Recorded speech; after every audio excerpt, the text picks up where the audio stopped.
I am so pleased to have my friend and colleague, Ilana Zivkovich, with me today on Voices of Inclusion. I'm going to do a very brief introduction, but of course, Ilana, please add on to this. I'm just so happy that you're doing this and that we get to be in conversation. You and I meet every month, but we never get to really go deep like this unless we plan time. So I'm glad that we're doing this. Ilana is the founder and CEO of Work, WERQ, and Work is a comprehensive leadership advisory firm. And I know Ooh, you've been doing this for years. Ilana and I are also friends from and sisters in our Women's Presidents Organization, Chapter 2, here in Austin, Texas. And I wanted to invite Ilana to our Voices of Inclusion series because in our conversations, she's a really deep thinker around leadership, authenticity, vulnerability, coaching. She's a fellow coach too. But I will shut up and let you fill in the blanks if there's anything else you'd like to share.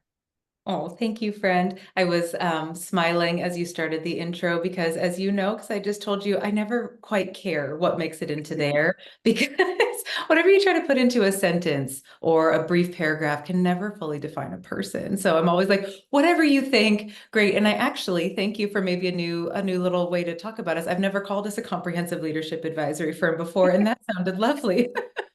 So I think you did it great. The only thing I would add, just based on what we're going to get into, is I'm also an LCSW by background, a licensed clinical social worker. And I don't know exactly where our conversation will go, but I wouldn't be surprised if that deeper background may come out in some of how I talk about these topics. So just FYI, we'll see where we go. Yes, it's who I know you to be. And so the very first question that I ask everyone is, we're about to go beneath the surface in this conversation because I really think that's where the real wisdom is.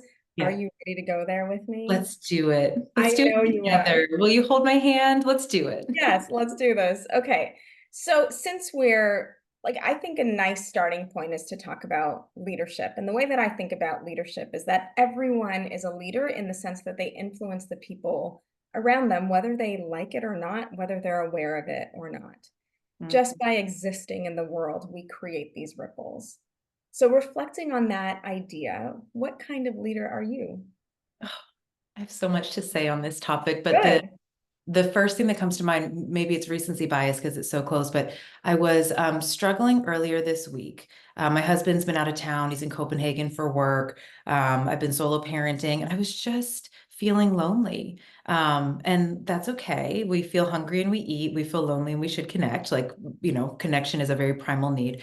But I was feeling lonely, and I reached out to one of my nearest and dearest and a very close girlfriend of mine. And I was just describing it. And I was like, I've had this weird thought at times today of like, does anyone know I'm here? I'm so busy like bossing and momming and making sure dinner's on the table and the client needs are met and whatnot. But I'm like, wait, I feel a little bit lost this day for whatever reason. And her response to me was so beautiful. And it relates to your question, I swear. I'm not just on a random journey here. But her response to me as someone that knows me so well was reflecting on how much she loves how I move through the world. And the way she described it was she'll listen to me on the phone when someone cuts me off in traffic, and I have an assumption of positive intent. And I'll be like, oh gosh, they must be in a hurry. They should get on with it.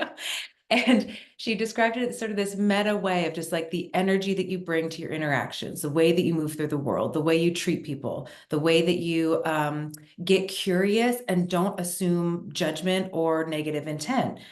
Very few people wake up in the morning and think, how can I make someone else's lives miserable? Yeah.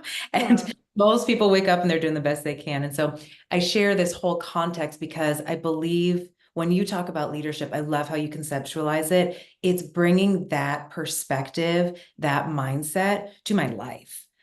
Yes, I'm a CEO. Yes, I lead a team. Yes, I coach some of the best CEOs in the world. In my opinion, they're amazing and help them figure out how to show up as a leader. But those are roles that we play. To me, leadership is something deeper. It's how I show up with a friend. It's how I show up with my own children, and it's a lot about that, like seeking the beauty and the solution within people or within situations, not getting lost, not being a victim, and not assuming that folks are out to get us because they're not, Um, I so know. bringing some solution orientation to day-to-day life. I love that you know that about yourself. I want to kind of pull the thread on what it was like in the moment Mm, to hear that from someone. What, what was that? Was it a representation of you? Was it new knowledge of you? Was it a deeper connection? What was it for you to hear it from her? Um, I'm going back to that moment in my sort of body. It felt so warm. That's the first word that comes to mind. It felt so warm. I felt sort of a wash of gratitude. I felt really deeply seen. I felt really grateful for the connection that I have with her. I felt really grateful for my own ability to reach out for help when I am struggling because, hello, we are humans. Um, I didn't feel like it was news to me, but I felt like in the moment of my day, I know emotions don't last for forever, but when we're in them, they can sort of feel bigger than they are. And in the moment of my day, it was this like blissful reminder about what really is about myself. So it was warm. It was I wonderful. love that. I Yeah. love there's a shadow part coming up for me in this narrative, if I Okay. could just reveal it, Tell which me is your this, and shadow. this is like totally a projection, but I see it happening to women like you and me. And what I mean by that is we are the boss, the mom, we're on top of our shit. We're like, we're on top of things. Hmm. And the perception is that we're strong and not lonely and not alone and not sad. I And I know. hear this, like I hear my friends too are like, I hear people saying to them, "You're so strong, I never think that you need help." Hmm. Hmm. So Yeah. what's your reaction right now? Well, I feel it personally, and I feel it almost more meta. And maybe it's from the work that I do with, but the first whole chapter of my career was running addiction treatment centers. Um, Many of them were sort of luxury, and so we would work with folks that were so successful, and that would come to our doors. Now I coach CEOs. 90+% of my personal clients are CEOs. Some of them lead multi-billion dollar, hundreds of million dollar enterprises, whatever. Everyone looks at them as like the pinnacle. And I promise you, like none of us are beyond the experience of being human. Hmm. And in fact, I think we get sort of lost in our projections or our ideas, our comparisons. We look at someone else or what we can see of them or what we imagine or make up. I've done it with you. I've been like, gosh, Priya, she has it all together. I Like know. only I could be like Priya, because I adore you. But those are all, we at the end of the day, we all have our good days and our bad days. We all have things that come easily and things that are a struggle. We all have pain. We all have beauty. It's like, that's just a human condition. And so, but we get into this weird comparison stuff. And some of that, what you're saying, can lead to us um, folks not assuming that we need help or us not feeling comfortable reaching out for help when we're just in the Yeah, human experience of needing a little extra something. that's Yeah. right, right? We're so resourced that it creates this perception. And I'm reminded to actively reach out to Right. particularly those who are so resourced. Yeah. Yes. Yes. Amen. Okay, so we started talking about the positive intent, which I love, and I think that's so congruent with how I've observed you. I just wouldn't have put the same words, but that I think that's so true. Oh, good. How do you want to be known? Ooh, how do I want to be known? What a big question. The thing that comes up for me when you ask that is like sort of the eulogy exercise, like at the end of it all, what actually mattered. And the first, if I could put one word on it, it's love. Um, Mhm. I want to be I want to be someone who loves fully and bravely and courageously, who accepts love back, who generates love in my life, and who, because of that, creates opportunities for people around me to do more, be more, sort of like live bigger and bolder because they have that safety, because they've had the ability to experience that too. So what do I want to be known for now? I mean, okay, I want to be like the best CEO coach in the world and have the best strategic leadership advisory firm that every company just is knocking down the door to work with, and hire us for your strategic plan and your team facilitation, whatever. Sure.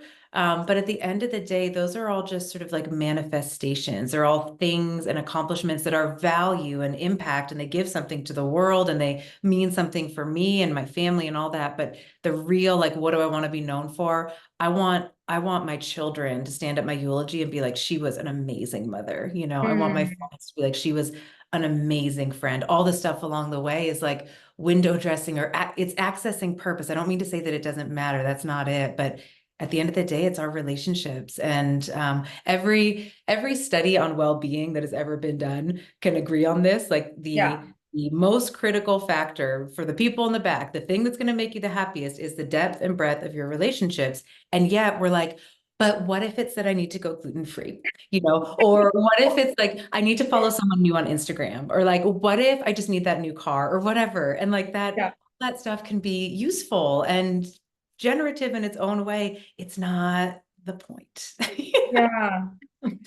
You're reminding me, so in July, I think you gave the Women's Presidents Organization Spotlight, which is where Yeah. you tell your story. And I cried a lot that one. And I did too. And then people checked in with me after, and I hope people checked in with you after. But the crying was because you were obviously incredibly courageous and vulnerable in sharing your story. But if I could superimpose a word cloud onto you standing up there sharing your story, Yeah. obviously to me the word love would have been the biggest word on that word cloud. Thank you. Thank you. Yeah, Good. you not only do you use the word a lot in your narrative, but you exude it, you feel it, you express it, right? It's no surprise to me that that's what you want to be known for, but likely will be known for. Thank you for saying that, because it is a genuine when I think about the question, what do you want to be known for? Part of my brain goes to like the marketing, branding, said in a way that I don't mean to be disrespectful about it, but kind of the spin stuff, like how Yeah. do you want to package yourself up so that you get something from the universe for it, and that's not it with lovingness for me. That's not it. That's like Yeah. if you talk to people that knew me when I was a child, they would have said I exuded that same thing. So it's sort of, what do I want to be known for? What just is happening? Yeah. It Yeah. Yeah. feels good Yeah. for leaving. Don't have to pretend anything. Yeah. It becomes you. Yes, I love that. Okay. So my experience, I would guess other people's experience of you and hopefully your experience of yourself is that word, that love. I'm curious, what do you think most people get wrong about you when they meet you? Oh, couple things come up for me. So one, I don't think that folks guess that I have some of the types of pain in my past that I do.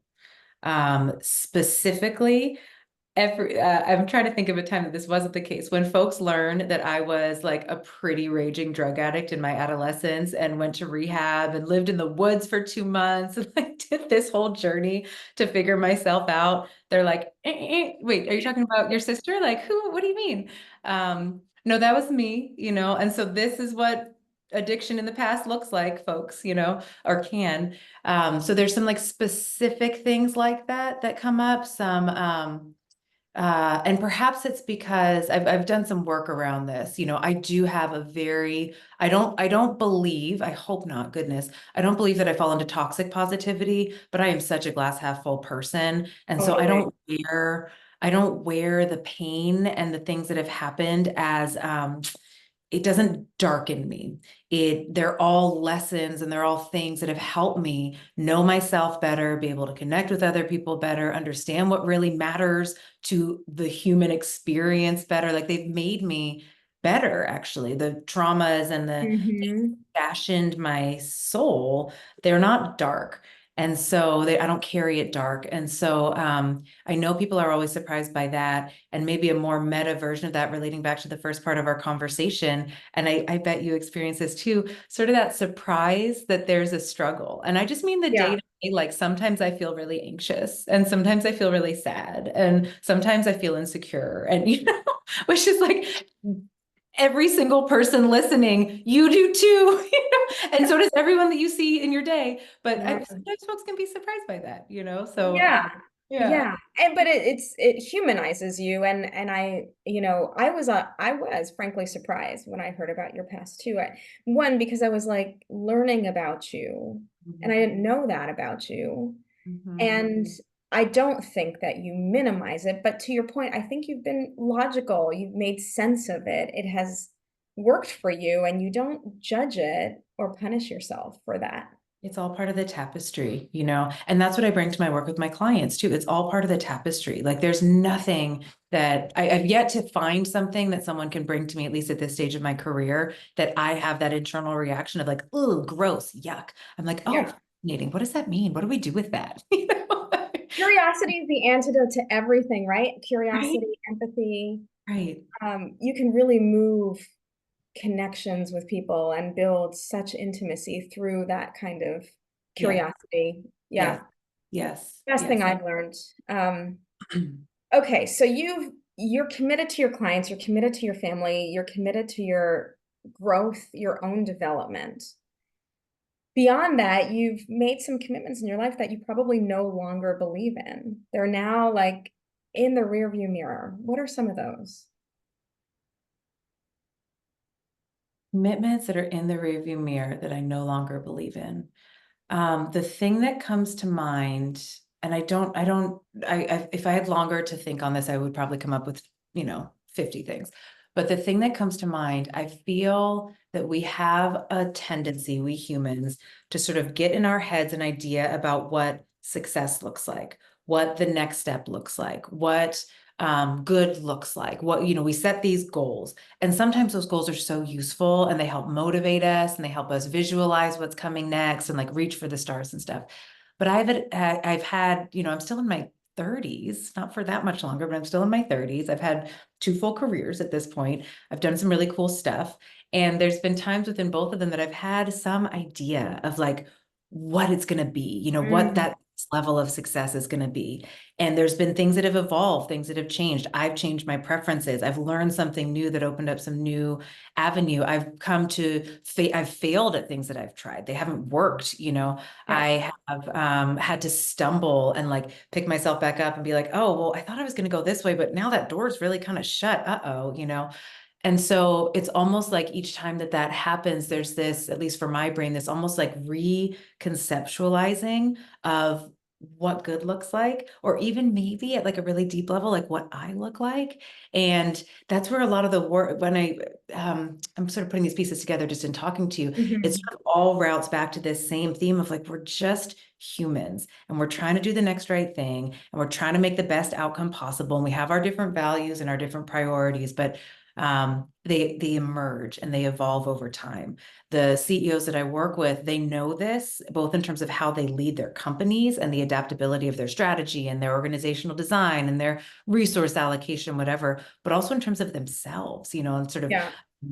sharpening different tools as they go and flexing different muscles and all that. So I know I perhaps been a little bit vague in how I've answered your question, but I feel like it's been the things that I've believed or have been committed to that have changed have been about letting myself redefine what success looks like. And, as I've aged, maybe feeling like it's more about what's inside than what's actually happening on the outside. I love that. What you're making me learn right now is this idea of commitment is developmental, right? Like we may feel committed to success at a certain point in our life. But I think when we hit that milestone and we know what it feels like, we know what it yielded in our life, we Mhm. can move on to a new commitment, right? It's no longer as relevant. It's not that it was erroneous, it's just not as relevant. We know we're going to be Yeah. successful because of the track record we're building for ourselves. Yes, yes. And each experience sort of builds the ability to even imagine the next experience. The thing Mm. that I'm doing now, if you told me 15 years ago what I would be up to now, I didn't even have the words to describe it. I didn't even know that firms like mine existed, so how could I possibly have dreamed it? I had no exposure. What in the world am I going to be knowing exists for me to dream about in 15 years? I Isn't don't, it amazing? I know. I don't know. It's so funny. I got introduced to this AI experiment Okay. where you can talk to your future self. You put in all this information about who you are. Have you No. done this? No, send it to me. I will send it to you. And I will tell you, my first conversation with her made me cry. What? It was brilliant. Can I Yeah. ask what about it made you cry? Well, she saw me. And what's amazing is all I'm doing is disassociating myself, right? But Right. I've given the program all this information about me already. So Right. it's just putting it in language that is incredibly reassuring and loving, because I said I wanted reassuring and loving, right? It's just, Right. but it's all your own projection. Gosh, what a beautiful Yeah. intervention. Well, and there's Priya, I'm curious your thoughts on this because there is this delicate balance between embracing the unknown, allowing things to be emergent, letting yourself redefine all that, and visualizing your success and like having that attachment and therefore the commitment, the perseverance to move towards desired outcomes. The example that's coming up for me is my daughter is in, it's summer right now while we're recording. My 8-year-old is in ninja camp. And so this week at home, we've been watching American Ninja Nation, American Ninja Warrior. That's it. Yeah. And in the show, there's like teenagers and adults, and the one that we're, I don't know, whatever season we're watching. And there's this 15-year-old kid. And out of like all these competitors, 50 maybe that competed in this night, only 5 make it to the end to hit the buzzer. And the 15-year-old is one of them. And he made the best time of the night. He's Oh, amazing, right? And the announcers, they're always like interview the person afterwards, and they're like, Isaiah, like, could you have even imagined at just 15 that you would be up on this, platform hitting this buzzer? And the kid looks at them, no joke, enough swagger, but no joke. And he's like, every day. And yes. I Oh, paused it. I stopped it. And my 8-year-old and my 3-year-old, we had a talk about like visualizing your own success and using that to motivate you. And like, so there's this balance, right? Like I loved that response from him so I do much. And I have too. no doubt that it was genuine, that he really every day has visualized hitting that buzzer and winning the game and, whatever. So there Oh, is absolutely. balance of like compassion, curiosity, letting ourselves be adaptable and having like an eye on the prize and moving towards it and being courageous and striving, and there's a balance. Yes. What do you think about There's a that? balance. Well, I 100% agree with you. Here's what happens, Yeah. I think, and what you did with your kids, which is so lovely. You cultivate that tool as an automatic Yes. response in your life, Yes. so that your answer is every day. When Every, somebody asks you, yeah. how did you get here? Have you been thinking about this? Of course. Of Of course course. I've been, Of right? course. So Yeah. I think that when we have that tool, and it's almost automatic for us, Hmm. like I could ask you, and one of the questions on this list is, where are you going to be in 1 year? You may not know the specifics, but you know who you Mm, will be in a yeah. year. You already know that, Yeah. right? Yeah. Yeah. Yeah. Yeah. Yeah. I So love I that. know you're not in your 40s yet. I'm sitting here at 46 years old. And this idea of commitment and development and desired outcome is getting all like, it all comes together for me. It's merging. Hmm. And it's not like I'm not striving for things. I'm still very much working for stuff, striving, growing, whatever. But for me, it's really um I'm committed to belonging to myself, I which is love a that. lifelong journey, Yeah. I right? It's love really that. easy to allow others the power to determine whether we belong or not. Yeah. Taking that back is the commitment I have now. And who knows, it could change in a year. Yeah. What is belonging? Oh, see, I can't help it. I'm a coach. I have questions I for know, you. me Is too. that fair? No. I knew this was going to happen too. What does belonging to yourself look like or mean for you? Yeah, so I'm grappling with it, but I think part of it is like, I know who I am, and Mhm. I'm not gonna, it's not up for debate with you or anyone else, right? I'm not gonna negotiate Yeah. just to make you feel better or to make myself feel more comfortable in this situation. Whatever. Yeah. And really, I'm like, who are you is a really big question. You're lucky I'm not asking you that, although you're revealing a lot. But I think it's like, okay, once I belong to myself, I will not negotiate that Yeah. situation. I won't let, I know when I can walk away, when I can stay, when I can push, when I can yield, right? Yes. I've made those decisions. Isn't it one of the beautiful things about aging? I can't wait till I'm 46 too. And then Yeah. imagine when we're 56, imagine when we're 76, I and you just, know. I watch the people that I love so much in my life. And as, especially folks that I've been close to for a long time. And as we age, and typically we just become more and more of ourselves and That's less it. and less apologetic for it. And the more proactive we can be in what that means and what that looks like, because that can look, for better or for worse, kind of. I know. But the more proactive we can be and do that sooner is so beautiful. I have a friend who she has a saying of be your own best friend. And that's about treating yourself. We oftentimes, many of us treat ourselves much more harshly than we would treat those we love. We don't take as good care of ourselves. We tell our friend to go, take a nap because you're tired. But when we're tired, we just muscle through, whatever the case may be. But I like what you said so much. It sort of takes that to a whole next level. It's not just treat yourself well, but belong to yourself. Mm. I like that. Write a book, another one. This next question is one of my favorites. I know that if I gave you time with this, you would come up with hours and I would be wanting to absorb all of it. What are you most grateful for in your life?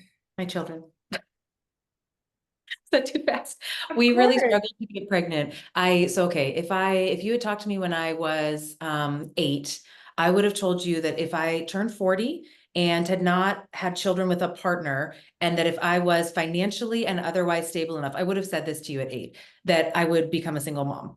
And I had the understand, like I knew what that meant. I have always wanted to be a mom.